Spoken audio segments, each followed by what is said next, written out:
Snow drifted like ash over the carcass of the frontier. The expedition had lost 7 men in 3 days, 2 to frost, 3 to hunger, and 2 more to the kind of hopelessness that makes a man walk out into the dark and not come back. Captain Eli Mercer stood in that darkness now, breath burning his throat like smoke.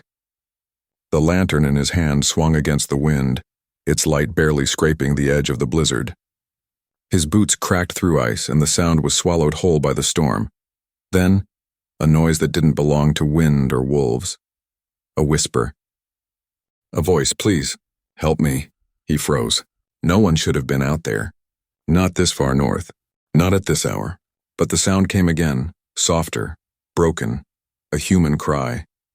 The light caught her shape. A young woman, skin ghost pale with frost, wrapped in a fur that wasn't hers, half buried in snow like she'd clawed her way out of the earth itself. Her wrists bore old scars white against the red skin. Chains had once lived there.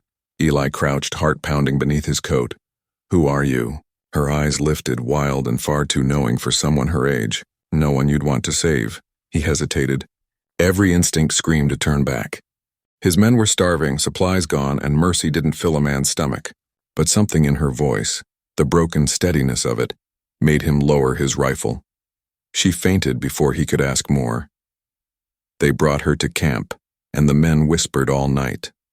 The wind howled against the canvas like it was trying to warn them. By morning she had a name, or at least, the one she offered, Winona. She was young, maybe 20, but her eyes were older than any man in that camp.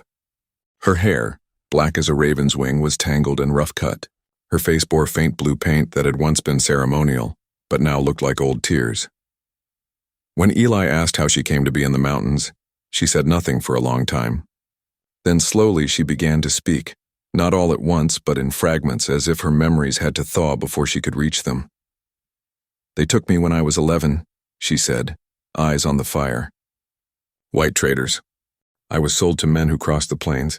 To trappers, soldiers, anyone who paid enough to forget I was human.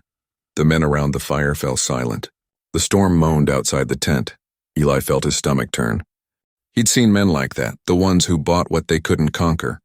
The kind who made monsters look like victims. And how'd you end up here? I ran, and they're dead now.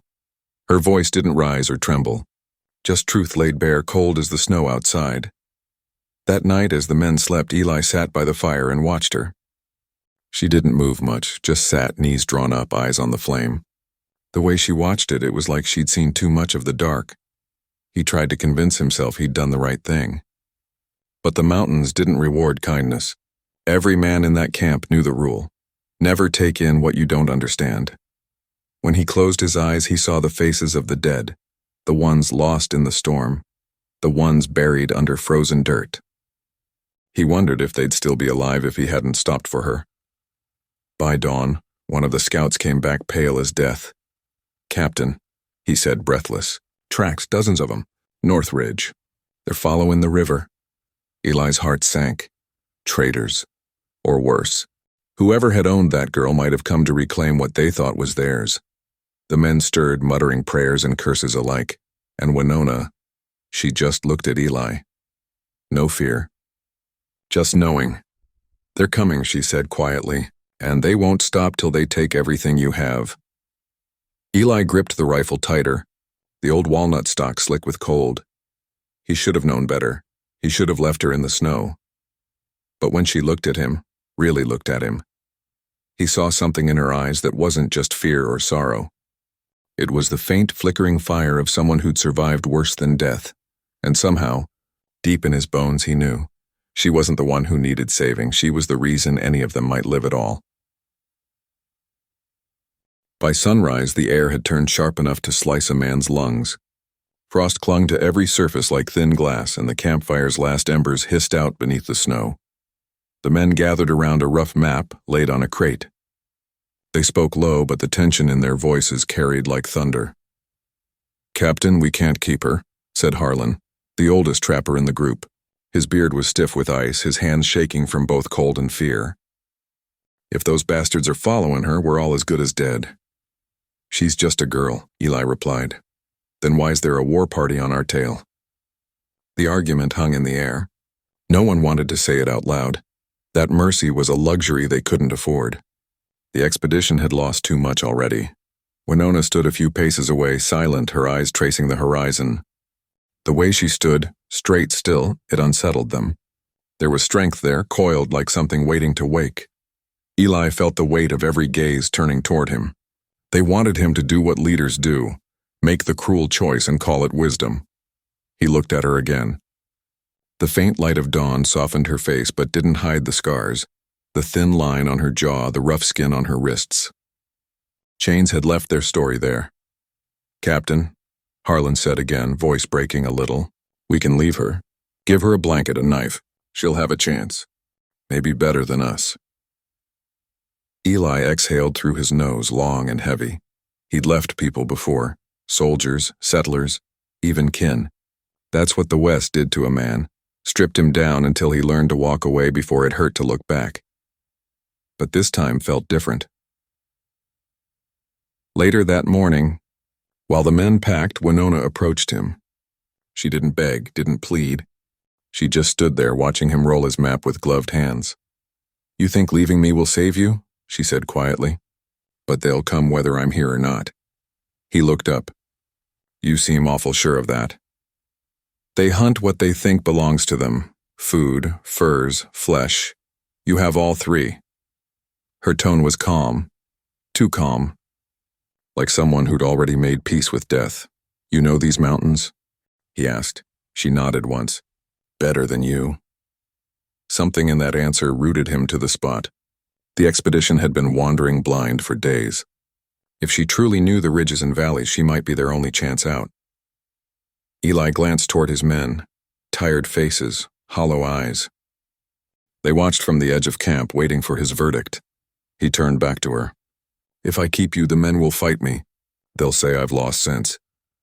Winona's lips parted just enough for a ghost of a smile. "Then don't keep me. Walk beside me. That way when we die, it'll be your own choice, not theirs." By noon, the decision was made. They would move south by the ridge, away from the tracks, and Winona would guide them. Harlan cursed under his breath as they broke camp. "You're gonna get us all killed, Mercer." "Maybe," Eli said, saddling his horse. "But not today." They set out in silence. Snow fell in thin sheets, blurring the mountains into ghosts. Winona walked ahead, her steps sure and steady, leaving small prints that never faltered. Every now and then, Eli caught the men staring at her. Part fear, part curiosity. She didn't seem to notice. Or maybe she didn't care. That night, they found shelter in a ravine thick with spruce. The fire burned small, barely enough to warm their hands. The men whispered that the storm would kill them before the trackers ever did. Eli watched Winona from across the flames. She was carving something into the dirt with a stick, circles and lines, simple but deliberate. "What's that?" he asked. She looked up. "A map. Tomorrow we'll reach the river pass. Beyond that, the land opens. If we make it there before night, we live." Eli stared at the markings, realizing what they meant. She wasn't guessing. She knew. And for the first time since the storm began, he felt the faintest ember of hope. But hope was a fragile thing. And by morning, the dogs began to bark. Far off, echoing through the snow-choked canyons, came the low, steady beat of hooves. The men went still. Winona didn't move. She just whispered and soft, almost tender, "They've found us." The sound of the hooves came like a heartbeat through the canyon, steady, deliberate, patient. Eli lifted his rifle and motioned for silence. The men obeyed, crouching low near the dying fire, their breath freezing mid-air. From beyond the trees, faint shapes flickered through the snow. Riders, maybe 6, maybe 10, hard to tell in the white blur of dawn. "Traders?" one of the men whispered. Winona's eyes stayed fixed on the distance. "No, they moved too quiet." Her voice was almost reverent, like she was naming ghosts. Eli studied her, the stillness in her face, the way her shoulders didn't flinch when the echo grew louder. Whatever was coming, she'd seen it before. The riders stopped a few hundred yards away. Through the fog, Eli could make out fur coats, long rifles, and the flash of brass buckles. Not soldiers. Not tribal either. Something worse. "Slavers," Harlan hissed. Same ones that take girls off the trails near the trading posts. Eli felt his chest tighten. The men behind him shifted nervously, muttering prayers under their breath. Winona stood and moved closer to him. "They'll talk first," she said quietly. "They always do. Then they'll offer trade. Then they'll kill whoever refuses." Eli gave her a sharp look. "You know them that well?" Her expression didn't change. "They owned me." When the first rider came forward, Eli recognized the type instantly, not by face but by the way he smiled before speaking. "Morning, friend," the man called, raising an open hand. "We've been tracking a thief. Girl, dark hair, scar on her jaw. You seen her?" Eli didn't answer. The man's grin lingered. His beard was crusted with frost and his eyes were the color of old whiskey. "She's ours, see? Belonged to our company out of Fort Union. Ran off with half our pelts and a knife that weren't hers. She don't look like no thief," Eli said slowly. "She's a runaway," the man replied. "Don't matter what she looks like. We're taking her back." Behind him, 3 more riders appeared, rifles slung loose across their saddles. Eli felt his men tense. He could hear one whisper, "We should give her up." Winona didn't move. She stood at Eli's shoulder, unarmed, her breath steady in the cold. "Captain," Harlan muttered, barely audible, "if we fight, we die." "Let 'em take her." Eli didn't answer. He watched the slavers, watched their eyes, the slow curl of their smirks, the kind of men who'd shoot you smiling. He lowered his rifle just a little. "How far you been following?" The man shrugged. "Long enough to know you picked her up in the storm. So you've been close this whole time. Close enough to see you made a mistake." For a long, breathless moment, no one spoke. Only the wind hissed between the rocks. Then Winona stepped forward. "If you want me," she said softly, "you'll have to cross the river." The slaver chuckled. "River's frozen solid, girl. Not the part I know." Her voice was calm, almost gentle, but there was something behind it, a steel that made Eli's skin prickle. She turned to him, eyes bright with some quiet fire. "You have men who can move fast?" Eli frowned. "2. Then follow me. When the ice cracks, don't look back." The moment she ran, the slavers shouted. Gunfire split the air. Snow burst into clouds as bullets tore through it. Eli's men scrambled to their feet, shouting, tripping over packs. "Move!" Eli roared. "Go!" Winona darted through the trees like smoke, feet barely touching the ground. She didn't run aimlessly. She ran with purpose. Eli followed, heart pounding, lungs burning. They reached the river in minutes, and a black ribbon running through white earth. The ice looked solid, but Winona didn't hesitate. She ran straight across. The men behind her shouted warnings, but she didn't slow. Halfway through, she struck the ice with the butt of her knife, once, twice, and it cracked like thunder. "Now!" she screamed. Eli and the others dove behind a fallen log as the river exploded open. Sheets of ice broke apart, swallowing 2 horses in an instant. The slavers cursed and pulled back, the current dragging their mounts downriver. Steam rose where the freezing water met the air. The world went still again. When it was over, Eli turned to her, chest heaving. "You could have died doing that." She met his gaze. "I did, long ago." And that night they camped in silence beneath a hollow of rock. The men stared into the fire, not daring to speak. Winona sat apart, her eyes reflecting the flames. Eli watched her, this girl who'd walked through hell and still found a way to lead them out. And as the storm began to fade, one thought haunted him more than the cold. He wasn't sure anymore who was rescuing whom. The snow stopped falling by morning. For the first time in days, sunlight crept between the trees, pale, hesitant, like it wasn't sure it belonged here. The expedition moved slow. Men limped, horses stumbled, and silence hung heavier than the cold. None of them spoke of the men who'd drowned in the river. No one dared. The dead had a way of following words. Eli walked ahead beside Winona. Her steps were light despite the exhaustion that showed in the corners of her face. Every now and then she'd pause, kneel, and press her hand to the ground, reading the world the way a man reads scripture. "You sure we're heading right?" he asked quietly. She nodded without looking up.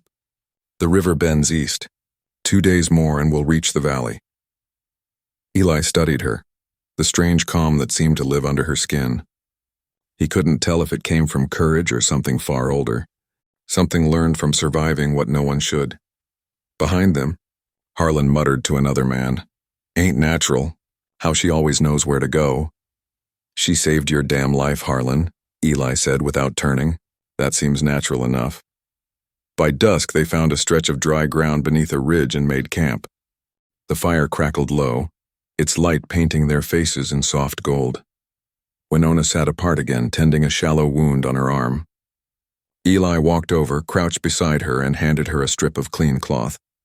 She looked at it, then at him. "Why do you keep helping me?" "Because you helped us," he said. "Because you didn't have to." Her eyes lifted slowly. "Men like you never help for free." Eli sighed, sitting back on his heels. "You think I expect something from you?" "I think you expect me to forgive you." The word struck harder than any bullet. He blinked, caught off guard. "For what?" "For being the same kind of man who looked away when others took me." He didn't argue. He couldn't. The truth sat between them like a shadow. "I didn't know you," he said quietly. "You didn't need to. You just needed to know I was human." And the wind hissed through the trees. For a while, neither spoke. The others were asleep by now, only the firelight keeping the dark at bay. Eli finally said, "You think there's any redemption left for men like me?" Winona tore a strip from the cloth and tied it around her arm. "Redemption isn't something you take. It's something someone gives." She looked at him then, really looked. Her eyes softened, losing some of that guarded sharpness. "You gave warmth when you could have given death."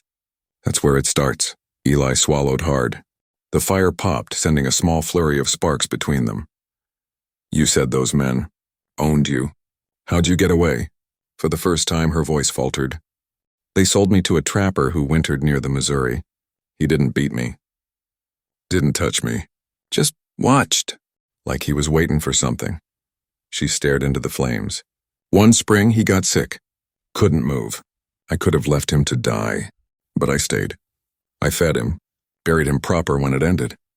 Eli's throat tightened. "Why?" "Because I wanted to remember what mercy felt like, even if I had to give it first." The night deepened. The world seemed smaller now, just two souls sitting across from each other, the rest fading into dark silence. Eli reached into his coat and pulled out a small tin photograph, old, creased from years of travel. A woman and a little boy, his wife, his son, both gone to fever before he left St. Louis. He handed it to her. She studied it a long time. "They're beautiful," she said softly. They were. He hesitated, then added, "I thought if I kept walking west, I'd stop seeing their faces. Turns out the farther you run, the louder ghosts get." Winona turned the photo back toward the firelight. "Then stop running." He looked at her, the scarred hands, the steady eyes, the quiet fire beneath it all, and wondered how someone who'd lost everything could still hold such gentleness. Before she slept, Winona murmured something in her own tongue, low, melodic, like a prayer. Eli asked what it meant. She looked at him through the smoke. "It means the snow remembers every footprint, even the ones that disappear, especially those." When dawn came, the sky burned pink over the peaks. The men packed in silence. Winona stood at the ridge looking east. Eli joined her, the cold biting at his face. "What are you seeing?" he asked. She pointed. "Smoke, the valley's close." Eli followed her gaze, and saw it too. Not one column of smoke, but many. Thin black trails rising into the sky. Not a camp. Not a settlement. Trouble. And this time it wasn't coming for her. It was waiting for all of them. The smell of smoke reached them before the sound did. It carried down the valley, a dry, bitter scent that spoke of burned canvas, gunpowder, and loss. By midday, they saw what was left of the outpost. Tents torn open, wagons stripped bare. Crows circled above, their shadows cutting across the snow. No bodies. Just absence. Eli dismounted slowly. The men behind him said nothing. They didn't need to. Every inch of the place screamed ambush. Winona walked ahead, quiet as ever, her eyes moving from the tracks to the tree line, reading what the land remembered. "They came at night," she said.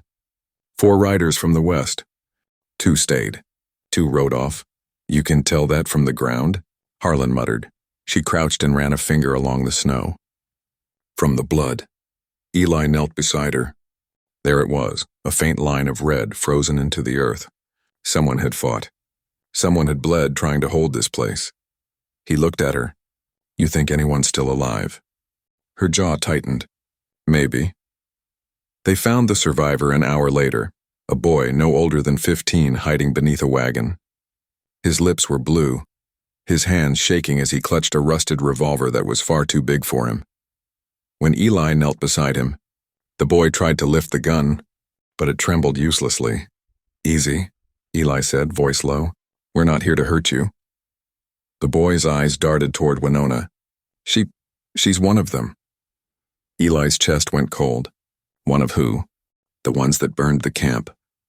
The words hung heavy in the air. The men shifted uneasily, glancing at her.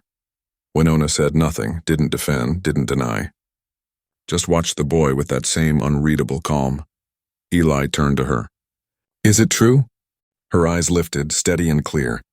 It was my tribe, she said. Years ago. Before I was taken. So you knew they were out here. I knew they were. I didn't know what they'd become. And the boy was too weak to move, so they made camp inside the ruins. The wind howled through broken canvas, carrying with it the smell of ash. As night fell, Winona sat alone near the fire. The others stayed back, their fear turning into whispers, quiet but sharp. She led us straight into it. Can't trust her kind. Soon as we sleep, she'll slit our throats. Eli heard every word. He also saw what they didn't, the way she stared into the flames like she was watching old ghosts dance. He walked over and sat beside her. You could have warned us. I could have, she said softly. But would you have listened? He wanted to argue, but couldn't. She was right. Men like him didn't listen, not until the land itself screamed the truth. Why bring us here? He asked. She turned her head, eyes catching the firelight. Because this is where you live or die. The valley leads to water and warmth, but only if we pass unseen. Her gaze flicked toward the tree line. They'll come again at dawn. Eli rose, jaw tightening. He moved through the camp, ordering the men to ready what little ammunition they had left. They set up behind the wagons, hearts hammering in the dark. When the first shadow appeared at the ridge, Winona didn't reach for a weapon. She stood, unarmed, hands raised, and walked toward the trees. Eli hissed, "What the hell are you doing?" "Ending it," she said simply. She vanished into the dark. Minutes felt like hours. Then voices. Low, harsh. A language Eli didn't understand, spoken fast and fierce. And then silence. He gripped his rifle, breath fogging the air, waiting for the scream that never came. When Winona returned, dawn was breaking behind her. Her face was streaked with ash and tears. They won't come, she said. Not now, Eli stared at her. What did you do? I told them the truth, she said. That the girl they lost to the traitors had already died. That what stood before them was only her shadow. She sank to her knees, shaking from cold and exhaustion.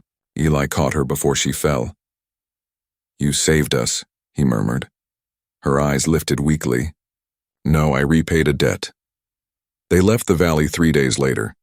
The boy rode with them, bundled in furs. Winona stayed silent most of the way, her body frail but her spirit unbroken. When the plains finally opened beneath the winter sun, she stopped and turned toward the mountains one last time. Eli reined in beside her. You could come with us. There's room. She shook her head. I belong to the land now. It remembers me better than people do. He didn't argue. He just watched as she walked away, her figure shrinking against the snow, swallowed slowly by light. When years later, travelers spoke of a woman who guided lost expeditions through the northern passes. They said she never took payment, only asked that the men who survived bury something in the snow before they left. A photograph, a coin, a promise. Some said she was a ghost. Others swore she was the reason anyone ever made it through. But Eli Mercer knew better. She wasn't a ghost. She was the mercy the West didn't deserve, and the reason he still believed the lost could be found again.